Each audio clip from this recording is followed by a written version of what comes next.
You know, when people ask me what's my favourite movie trilogy, I say Scream. Why not?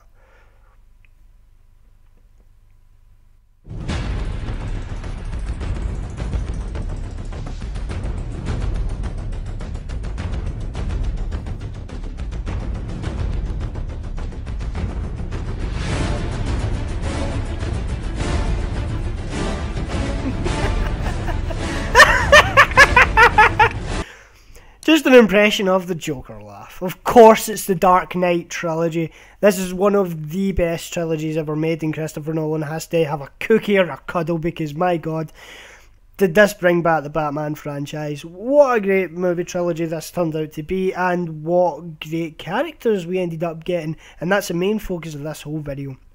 What do the delightful villains of the Batman universe, especially in the Christopher Nolan universe, actually represent?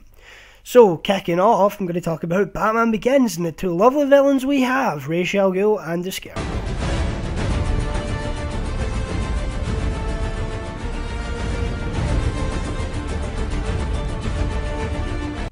It's just such a great theme. Anyway, so Ra's al Ghul to me represents cultural and religious differences. Why does he represent cultural and religious differences? Well, although he's played by an American actor, Ra's al Ghul himself is actually a more foreign or culturally different person. I'm not actually sure where he comes from, and I'm not going to hazard a guess just in case I come off as maybe racist or completely misinformed. But Ra's al Ghul isn't actually one of my favourite characters in Batman. I'm not too interested in him, so I'm not too up to date in all of the things that or where he was come from or his origins or whatever else. But in this universe, to me, Ra's al Ghul kind of represents cultural and religious differences. Now, this is represented through his organisation, the League of Shadows. They are an old-fashioned, from another age, organisation, and they've continued on throughout the years, and they don't really fit too much into society, but they would blend in pretty well. So that whole aspect, kind of the whole dead religion style, that, you know, Batman fights against it, if you really want to say that. And this, Batman represents a kind of new, free, modern era.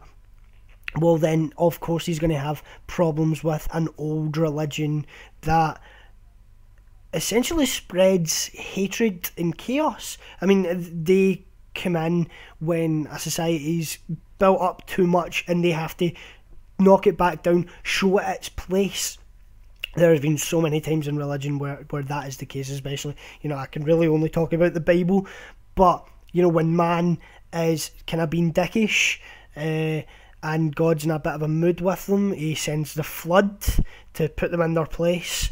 When, you know, the Pharaoh won't release the Jews from his captive, and he's been a bit of a dick, God releases the plagues, you know, the frogs turning the river red with blood, killing the firstborn. You know, these are all definite aspects of putting someone back in their place.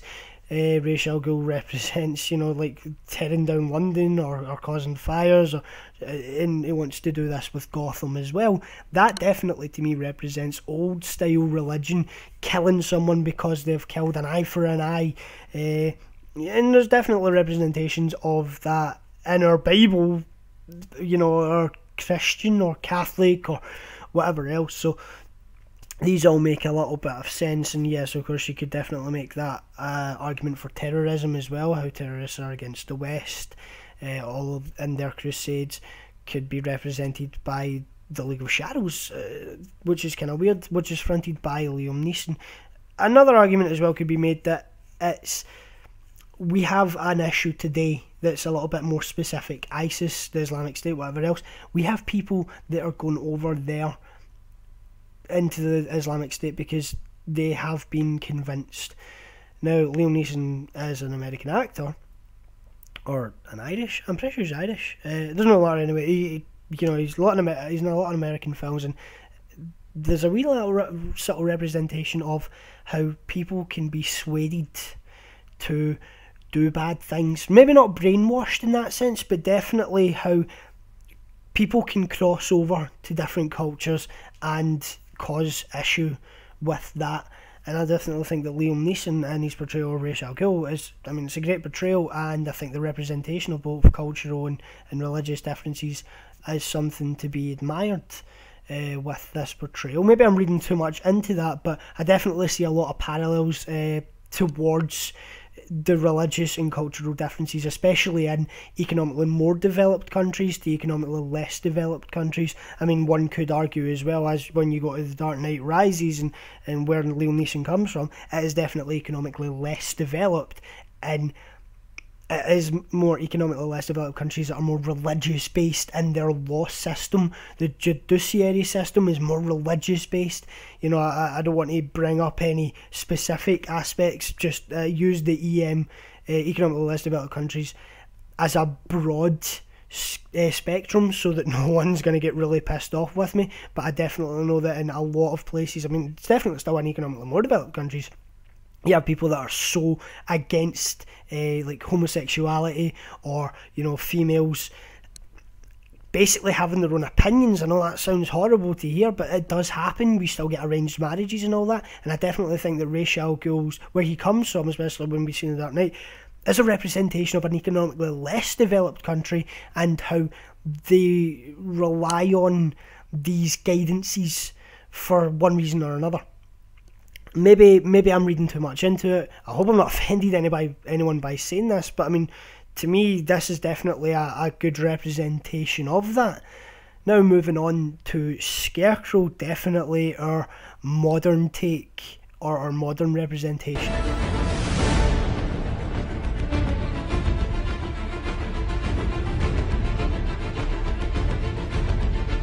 You have nothing to fear but fear himself. But what do people fear? Well, I think it's death. We all live to die. It's a sad state of mind, but yes, we do. And that's everyone's biggest fear.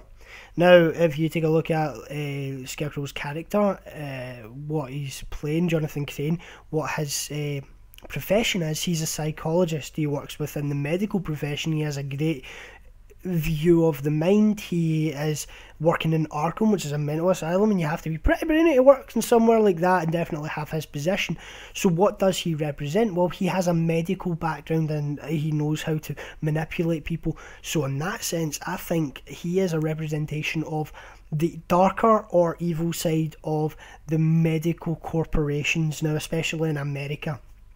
Everything's run by insurance companies. For anyone that watches any Michael Moore documentaries, or hell, any documentaries on corporations, you'll be able to see how that a lot of insurance companies are run by men or doctors who are paid more. They get bigger bonuses by coming up with reasons to not treat people. Now, this is a massively dark side of the health corporation. You know, if you're involved in an insurance company that gives out, you know, medical treatments or gives permission for medical treatments, and you're saying, yeah, we'll give you more money for blocking these people. You know, there's countless examples of people that needed treatment that didn't get treatment.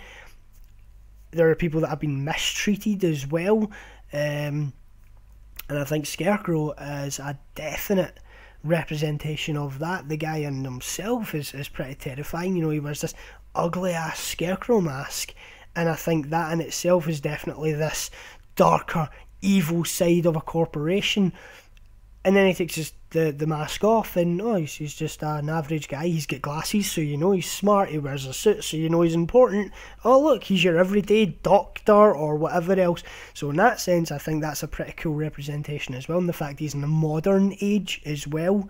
You know, he's definitely the modern version of this movie's themes, if you will, or he's a modern representation, whereas Liam Neeson's a more kind of culturally backwards or older generation. And the fact that Liam Neeson and Scarecrow, they're supposed to be working together, but they're not actually. Liam Neeson's using Scarecrow kind of represents this kind of disband from each other, although they're supposed to be working together in the same universe, the same society, the same culture. They don't see eye to eye. They don't actually meet face to face. So I think that in itself definitely shows how, you know, the way that the old culture and modern culture really doesn't doesn't band too well. I mean, they might be able to get on with each other, but they definitely have ulterior motives.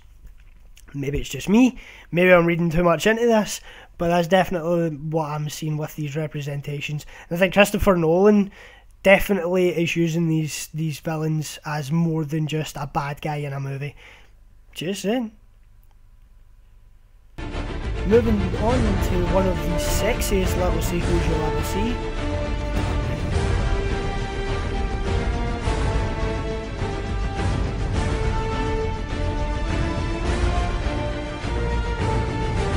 You can't speak about The Dark Knight, and you can't speak about The Dark Knight without talking about the Joker first, portrayed by Heath Ledger, the late Heath Ledger, who won an Oscar.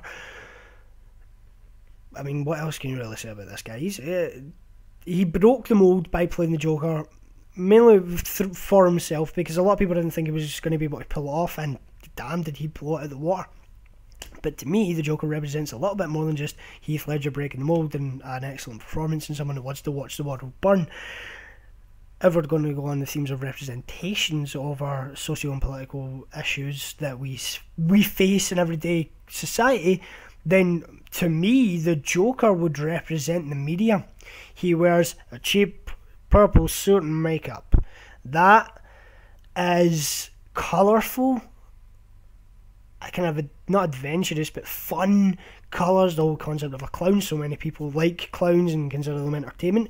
Not me. If I was to ever see a clown, I'd probably put on my Batman costume, and yeah, I'd give him some scars as well. So in that sense, the Joker's image, if you'd never seen the Joker before and you were like, oh, maybe a clown, could be funny, or try and kill me. Either way, he has this colourful image, he has this egotistical image, and anyone who's ever been in the media, or anyone who ever talks about it, you hear about them being a media personality. You know, they're the guy that sticks out from a crowd. You know, he can't just sit back and be one of the crowd. No, he has to be the ego of the group. He has to go out there and do something different. So in that sense, I think the Joker's the representation of the media, how it's colourful and fun. But not really, because if you know what the Joker is, he's an absolute psychopath. Watching the world burn might be something that he wants to get to later, but he wants to screw everything else up. He blows up hospitals. He puts pencils in people's eyes just for a joke. He has grenades on his body just to make a point. All of these kind of things is definitely dark aspects of his personality. But if you really want to, but looking deeper into things, if you want to look at the dark side of media, although it looks fun and all that kind of stuff, media in itself is a dark industry to be in. I mean, in Hollywood, there's a thing that a lot of people maybe have heard about it. It's in a lot of documentaries. It's an unsolved murder. It's the Black Dahlia murder. There's a woman who was actually cut in half and her face was horribly disfigured after this. Why did this happen? Well, we don't know, but so many people speculate that she was an upcoming actress. So this could have been competition, a producer having his way with her, or not getting to have his way with her, getting pissed off, because there's so many stories about the media and how it is a dark industry to work in, how many actresses and some actors get, in lesser words, fucked about so much that it definitely affects a lot of them. You get young child stars that, you know, have addictions to like cocaine and all that at an early age, being subject to alcohol abuse and sexual abuse, and I mean this is a reality that we live in, which is unfortunate and it sucks. But then there's that whole aspect of, you know, oh, well, it's bling, it's the industry to get rich in, and you know that's definitely represented in The Dark Knight. The Joker literally slides down a mountain of cash, so it's a profitable industry that he could be in, and he you know, the suit's not cheap.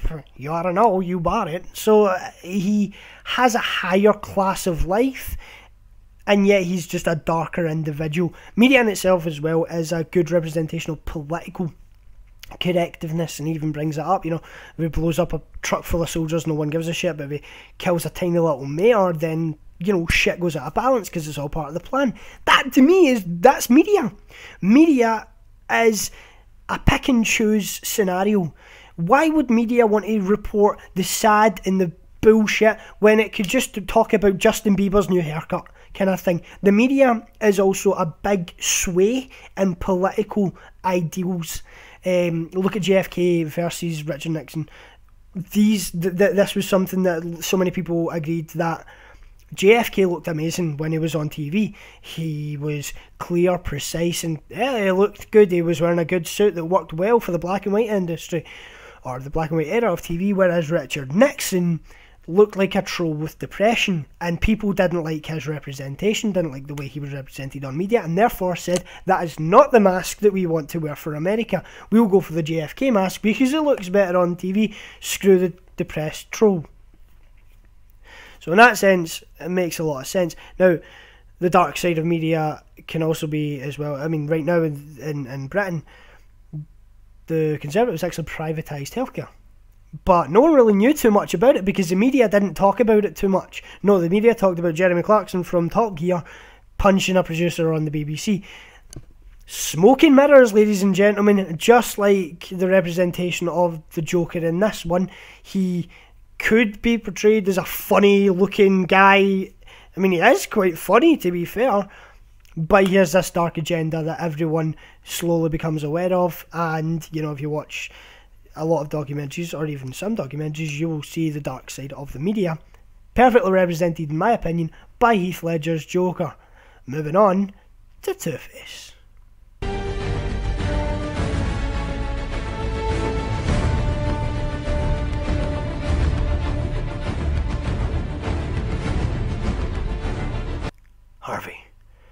Harvey Two-Face. Now, Harvey Two-Face was a district attorney. He was a lawyer. We see all these with him. He seems to be a well-respected guy. However, there's definitely a big foreshadow in the movie where you die a good guy or you live long enough to see yourself become a villain.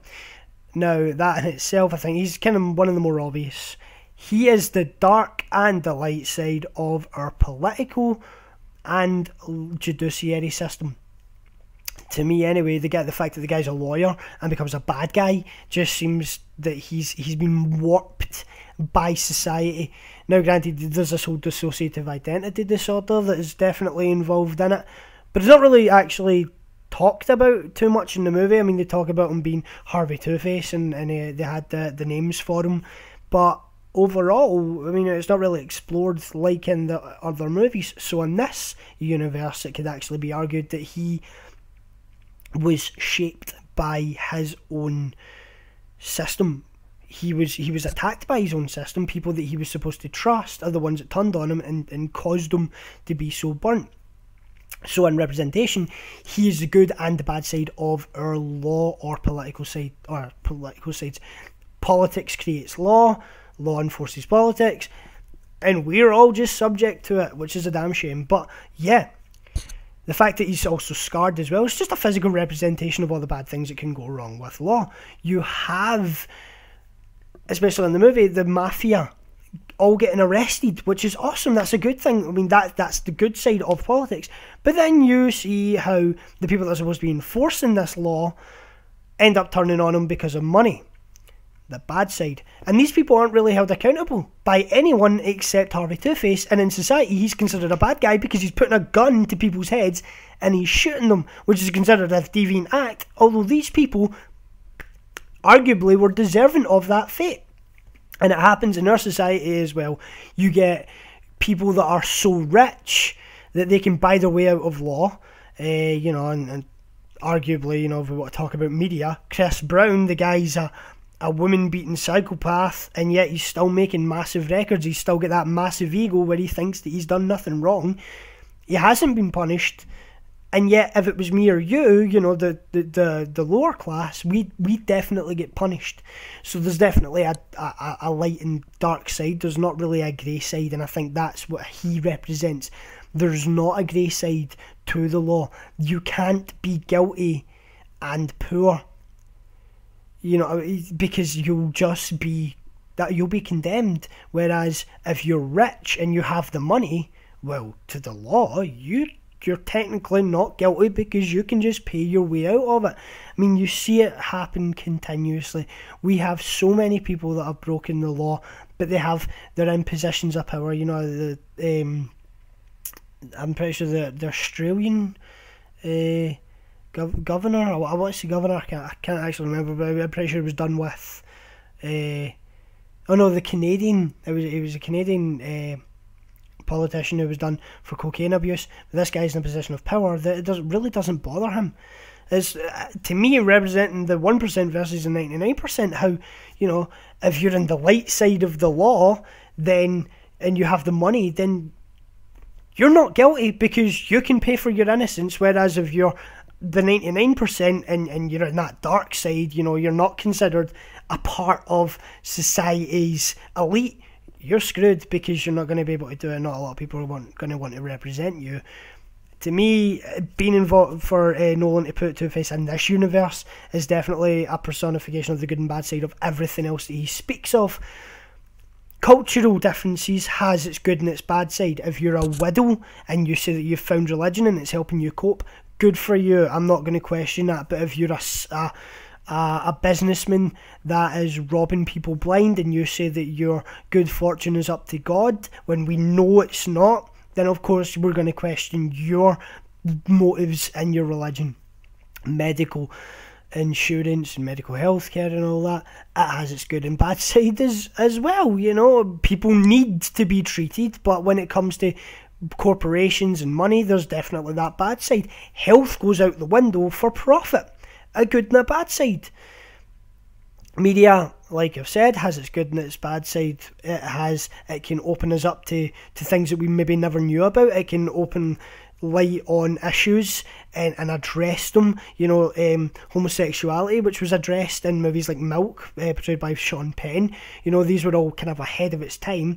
War can definitely be something that Fury was one of the movies that represented war perfectly.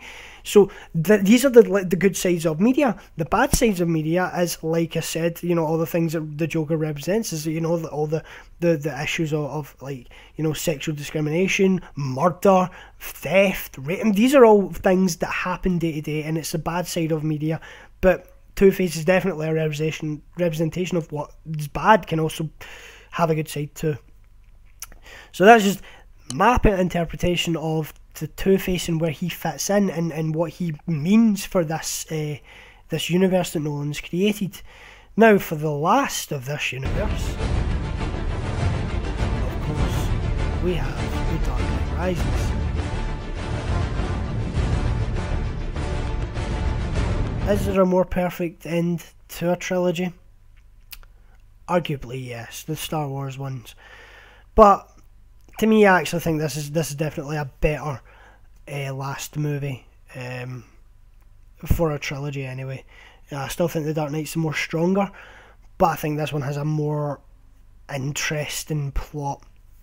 And Bane in himself is a clear representation, for me anyway, of military and war exploits. The guy in himself is big, bulky, but we don't see all of his face. That to me represents, if he is a representation of war, motives for war. So when a country goes to war, we say that, Germany went to war, or Britain went to war, or America went to war, or Iraq went to war. So we see that this country's at war, but then, there's that cover up of the face, there's that dubbing of the voice, there's that manipulation of the voice that kind of would represent, well, there's actually people that don't want to go to war. There is the unclassed or the unrepresented in this war that didn't want to go to war, and also there is these motives that we can't really see. A lot of people say that the Iraq war, in the 2000s was basically just oil based.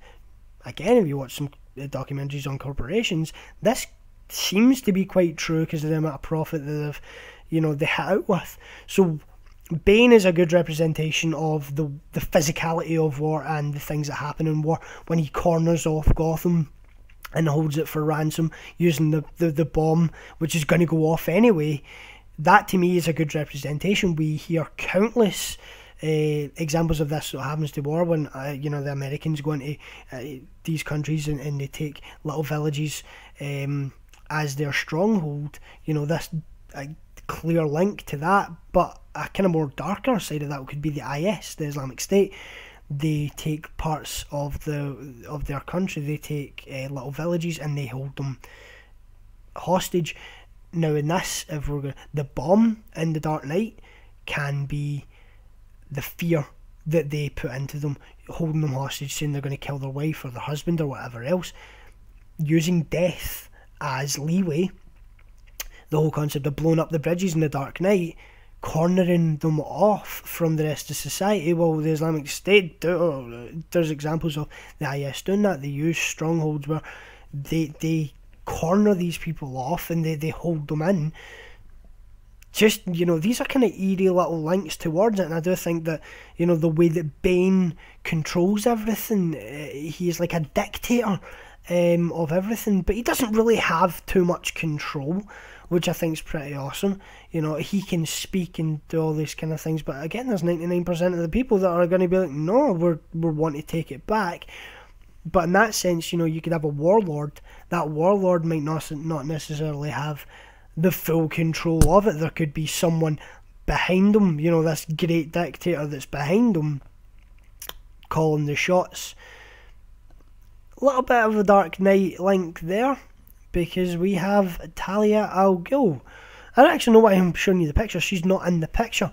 But Talia al Ghul to me represents female differences through cultures. Talia al Ghul is following the League of Shadows. Again, like Liam Neeson in the first one, and again in this one, how culturally they want to change the world. They want to have balance in the world. And Talia al Ghul is the puppet master and all of that. But arguably it could be said that because she uses manipulation tactics, and she genuinely does seem a little bit deluded in her. Maybe it's just the actress's portrayal. I know a lot of people didn't like the actress that portrayed her, but she definitely seems a little bit deluded and a little bit misled. To me, that could be considered cultural brainwash or force on the female gender. So we have examples like arranged marriages, like forcing women to cover their faces. Like women can't get a certain job or can't go out in public without a male in certain countries. Talia al Ghul to me represents that, and how these women in society or in their societies are blocked by cultural ideals.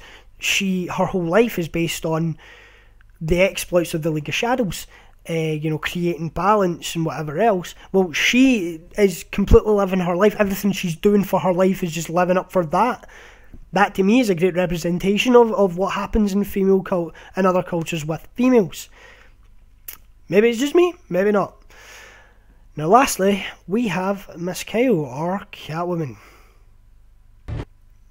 Now I have a little bit of a problem with her. I'll say it'll be Now, Anne Hathaway to me was a pretty risky choice because of her movie. She was kind of like what we did in the movie before this, like Princess Diaries now. Princess Diaries to me is the complete opposite of the theme that she's representing in this one.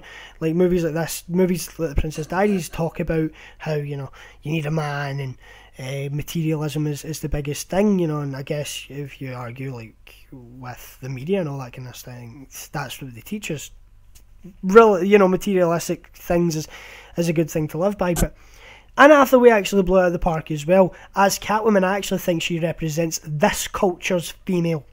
The strong female role, and how females with the opportunity to go off and do their own thing without limitations through religion or whatever else can burst through the mould. Now, she's also a representation of the poor, the underclass, definitely a representation of all of the above, but she's also a representation of how you can break through the mould. We see her working with other females, we see her being a strong woman. She's able to physically fend off men as well as emotionally use men.